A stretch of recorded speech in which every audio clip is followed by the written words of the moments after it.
everyone, a very warm welcome to my channel Ritu Garg Maths Classes.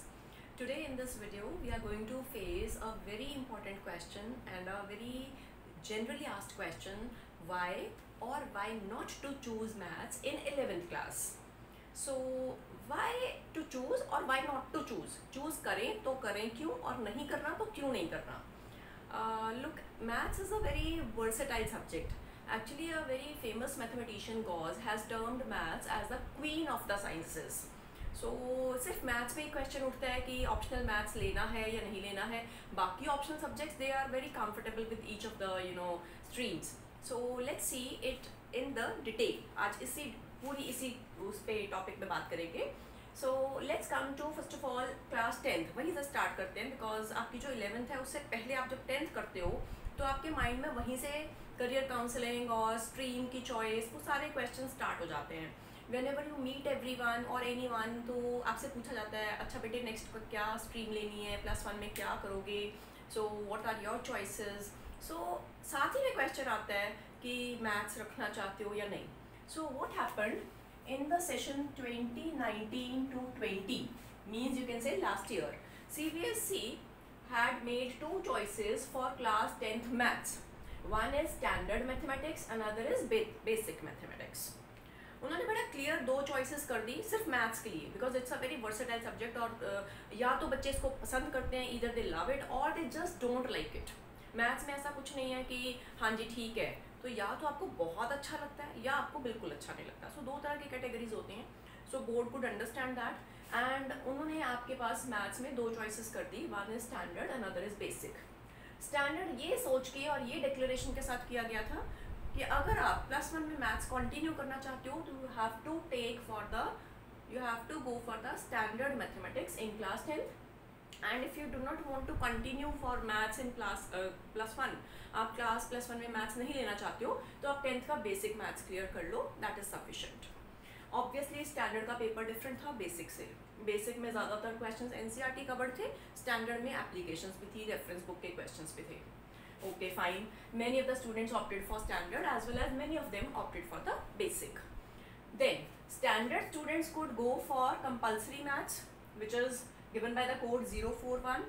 Compulsory maths means they could have taken the choice for the stream non-medical.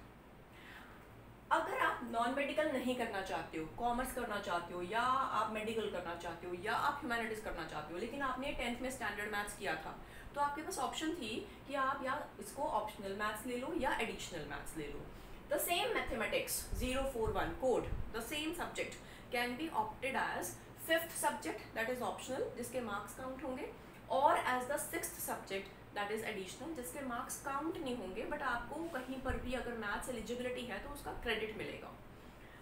Then after many requests from the parents, CBSE this year in the session 2020 to 21, CBSE after the many requests of the parents started a course of applied mathematics that is given by the code 241 for class 11th commerce as well as humanities.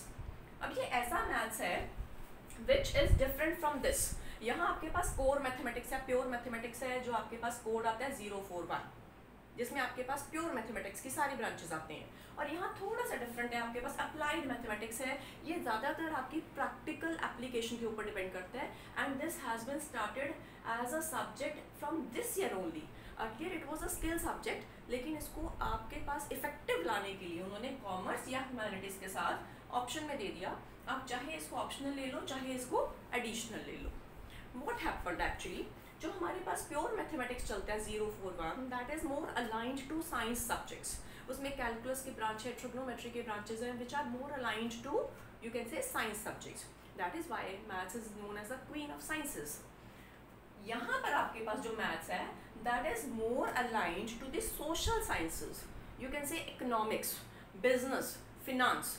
So that is why this stream has been, this applied mathematics 241 for the stream of commerce or humanities has been introduced by CBSE with effect from the session 2020 to 21. अब अभी भी यही आ रहा है कि maths maths maths.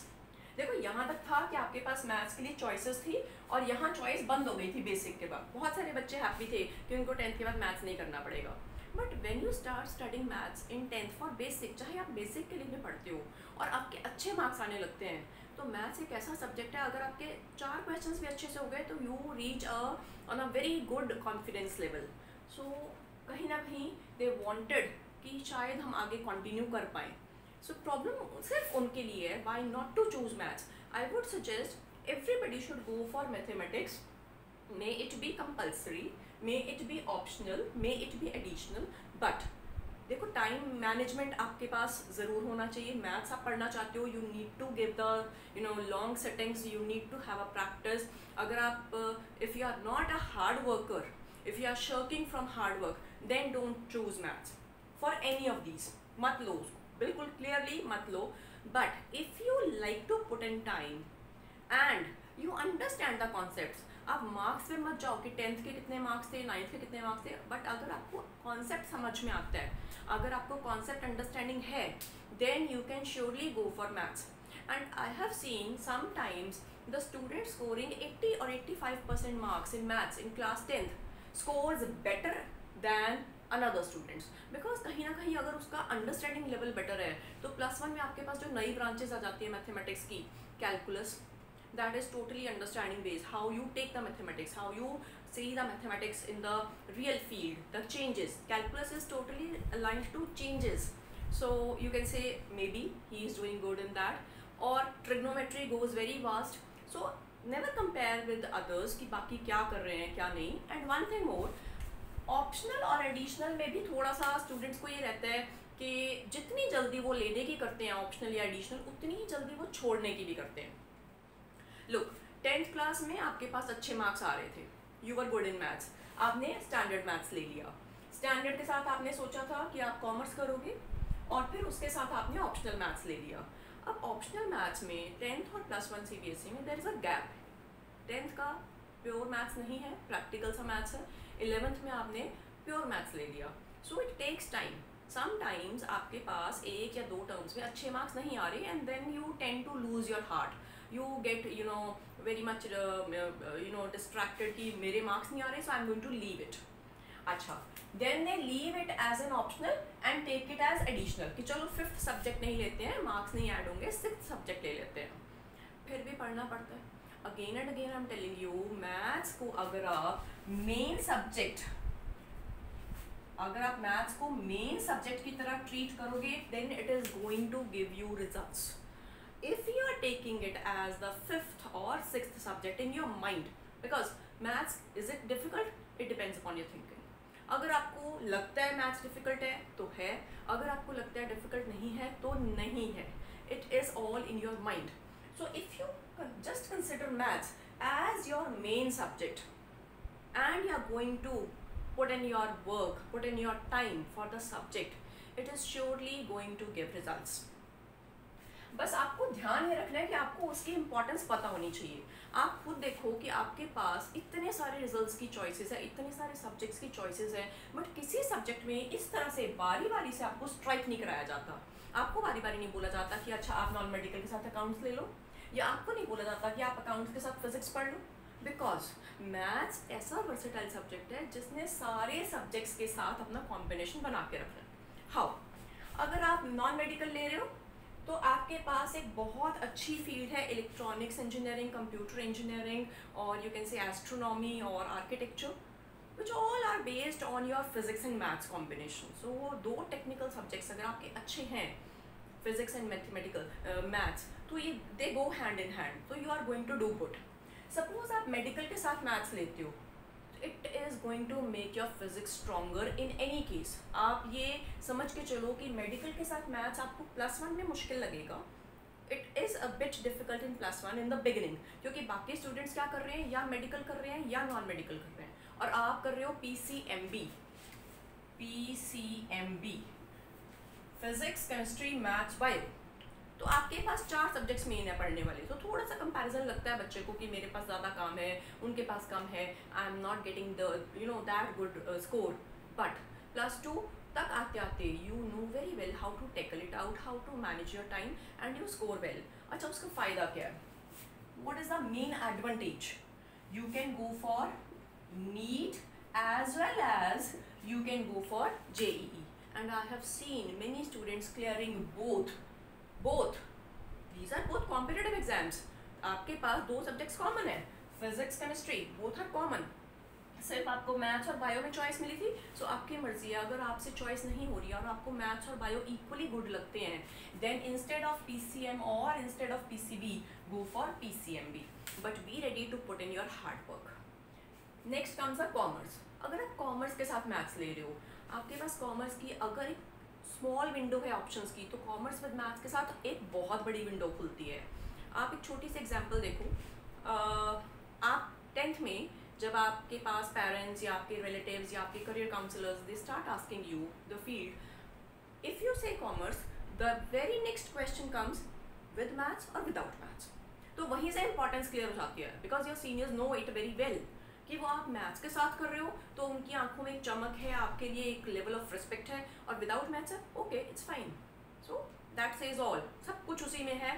आपको जैसे जैसे आप करियर काउंसलर्स के पास जाओगे, आपको पता लगेगा आपका मैथ्स जो है वो कॉमर्स के आगे कॉम्पिटिटिव एग्जाम्स में कितना हेल्प करता है. If you want to go for IIMs, you need to have maths. If you want to go for CA and CMA and CP and all that, so maths indirectly is supporting you.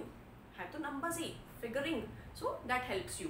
और फिर अगर आप statistician का course करना चाहते हो, आप business analytics में जाना चाहते हो, और आप अपने फिनांस की MBA करना चाहते हो, तो surely maths is going to help you a lot. अगर आपने +1 +2 का मैथ्स किया है विद कॉमर्स या विद जो भी सब्जेक्ट किया है, तो एक बड़ी अच्छी फ्रेज़ है कि जिसने 2 साल मैथ्स पढ़ लिया +1 +2 का, वो ज़िंदगी में कुछ क्विट नहीं करेगा, क्योंकि उसने मैथ्स क्विट नहीं किया 2 साल. उसने उसको पकड़ के रखा, उसको होल्ड करके रखा, उसमें मार्क्स कम आए या ज़्यादा आए उससे डिस्करेज नहीं हुआ, वो बच्चा क्विट नहीं किया, तो वो ज़िंदगी में जल्दी जल्दी कोई क्विट नहीं करेगा. So that makes a very very good confidence level for your whole of life. So it's a very good phrase कि you just keep on doing maths for 2 more years. 10th तक तो आपको करना ही है, +1 +2 तक अगर आपका मन है तो उसको ज़रूर करो. Don't just look at marks, marks will come. आप अगर सिर्फ मार्क्स पे देखोगे तो नहीं आएंगे, बट अगर आप अपना टाइम, अपना हार्ड वर्क, अपना प्रैक्टिस देखोगे तो श्योरली आएंगे. Next is humanities. ह्यूमैनिटीज़ में आपके पास मैथ्स का जो सबसे अच्छा कॉम्बिनेशन वो बनता है इकोनॉमिक्स के साथ. Maths economics is a very strong combination. You go for any of the you can से फिनेंशियल एनालिस्ट कोर्स, बहुत अच्छी फिनांस की आपके पास ऑप्शंस खुल जाती हैं.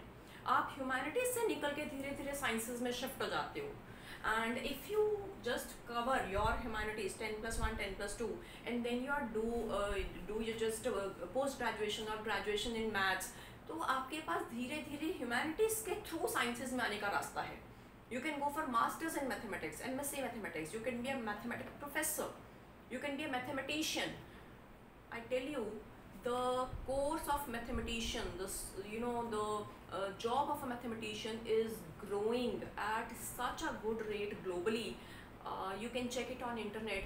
The salaries and the growth rate of the mathematician is really really good as compared to all other avenues, all other professions right at this time. This was all for pure maths. If you love maths, go for pure maths. But somewhere if you do not find it comfortable, let's take it as applied mathematics. अब इसका देखते हैं applied mathematics का. देखो काफ़ी हद तक course आपका सेम रहेगा, बट कुछ जो टॉपिक्स हैं उसमें चेंजेस हैं. I am writing down applied mathematics. It means board में उसमें एप्लीकेशन ज़्यादा डाली है, उसमें स्टैटिस्टिक्स ज़्यादा डाला है, उसमें आपके पास जो अकाउंट्स के टॉपिक हैं, जो आपके यू कैन से सोशल साइंसेस के साथ रिलेटेड टॉपिक्स हैं, जो कॉमर्स के साथ रिलेटेड टॉपिक्स हैं, वो ज़्यादा मिलेंगे आपको, so that you can focus on the practical application. So अगर आप प्योर मैथमेटिक्स नहीं भी कर सकते हो and you have done applied mathematics, even then you fare well in the competitive examinations और फॉर द एडमिशंस. अब आपने अगर कॉमर्स के साथ मैथ्स किया, उसका एक एडवांटेज और आता है आपके पास. अगर आपकी BCom की एडमिशन चल रही है तो some of the universities give you directly good percentage in the eligibility. Suppose आपकी +2 की परसेंटेज 98% है. जैसे ही आपके पास मैथ्स है, आपकी मेरिट लिस्ट बनी BCom की, आपका रैंक सपोज 20th है उस कॉलेज में एडमिशन के लिए, आपके मैथ्स को सपोज 4% ऐड कर दिए गए for example by Punjab university, then your rank may shift from 20th to 2nd. Directly आपके 4% ऐड हो गए। सो कट ऑफ क्राइटेरिया में आप बहुत लोगों को क्लियरली क्रॉस कर जाते हो। वो जो 2 साल की एफर्ट है, वो जो 2 साल का हार्डवर्क है, वो तब आपको काफ़ी कुछ दे जाता है। सेकेंडली, कुछ कोर्सेज ऐसे हैं which you can not pursue without maths and commerce. Suppose you want to go for BCom honours in Delhi university, आप दिल्ली यूनिवर्सिटी से ही करना चाहते हो, so it's one of the conditions that you have to have maths in +2। सो कई जगह ऐसे हैं जहाँ आपके लिए गेट ही बंद हो जाएगा अगर आपके पास मैथ्स नहीं है। But even then after all this discussion I would still say if you love maths and if you are ready to do hard work, only then take it, otherwise don't take it, because it will be a burden to you otherwise, because जो चीज़ आपने अपने मन से नहीं करोगे वो आपको अच्छी नहीं लगेगी। and this is such a practical subject which just demands time, वो आपकी सिर्फ टाइम और प्रैक्टिस मांगता है, बाकी रिजल्ट्स उसने खुद देने हैं। सो किड्स, अगर आपको लगता है कि आपको कोई भी इसमें से कोई भी प्योर या अप्लाइड मैथमेटिक्स ईजिली कर सकते हो तो गो फॉर इट, और अगर नहीं भी लगता then even give it a chance, give it a try in +1 में ट्राई करने में कुछ नहीं जाता, go for it and then see yourself, you will be better knowing. Thank you.